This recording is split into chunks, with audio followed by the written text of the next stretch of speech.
এ বিষয় হচ্ছে আপনারা জানেন যে ১৭ বছর যে আওয়ামী লীগ শাসন করেছে সেখানে জনগণের কোনো মতামত নেয় নেই। এখানে মনে করেন ১৭ বছর যেই অন্যায় অত্যাচার করেছে সেগুলোর বহিঃপ্রকাশ হয়েছে ধানমন্ডি ৩২। মানুষের ভিতরে যে ক্ষোভ এবং কষ্ট এবং অন্যান্য যেই অন্যায় অত্যাচার হয়েছে মানুষ এগুলো সবগুলোই কিন্তু এই ৩২ নম্বরের বহিঃপ্রকাশ। ৩২ নম্বরে এই পরিস্থিতি শেখ হাসিনার নিজেই দায়ী এবং আওয়ামী লীগ নিজেই দায়ী। আওয়ামী লীগ যে ১৭ বছর যে মানুষের উপরে অন্যায় অত্যাচার করেছে এই অত্যাচারের বহিঃপ্রকাশ হচ্ছে এগুলো। জানতে পেরেছি নির্বাচন আসলে কোনটা আগে দরকার, নির্বাচন না সংস্কার? এক পক্ষ বলছে সংস্কার দরকার, এক পক্ষ নির্বাচন দরকার। সাধারণ মানুষ হিসেবে আপনি কোনটা চাচ্ছেন?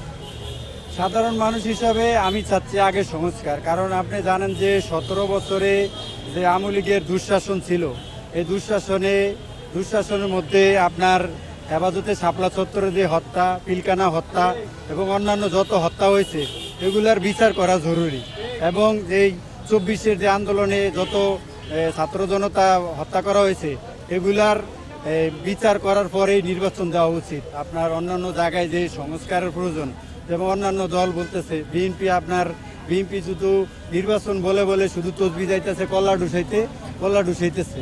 এরা এখন শেষ পর্যায়ে আছে, এখন ক্ষমতা চাই। কিন্তু সাধারণ মানুষ আপনি বিভিন্ন জায়গায় জরিপে দেখবেন যে ৭১% মানুষ অনেকে নির্বাচন চায় না, আবার অনেকে পিআর পদ্ধতি নির্বাচন চায়।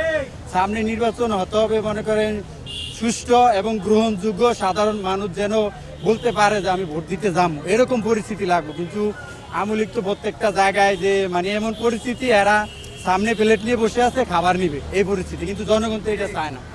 জনগণ চায় যে সামনের বাংলাদেশ, যে ১৭ বছরে যত অন্যায় অত্যাচার অবিচার হয়েছে এগুলার বিচার হয়, শেখ হাসিনার বিচার, অন্যান্য শেখ হাসিনার সাথে যারা আওয়ামী লীগের সাথে জড়িত ছিল অন্যায় অত্যাচারের সাথে। যেমন আপনি দেখেন পদ্মা সেতু প্রথমে ১০,০০০ কোটি টাকা পাস হয়েছে, ১০,০০০ কোটি থেকে ৩৫,০০০ কোটি টাকা, কত হাজার কোটি টাকা দুর্নীতি হলে একটা পদ্মা সেতুর পিছনে। এটা শুধু স্যাম্পল, পদ্মা সেতুটা একটা হচ্ছে স্যাম্পল। এই পদ্মা সেতুর চাইতে আরো হাজার হাজার কোটি টাকা এই পাচার করেছে আওয়ামী লীগ।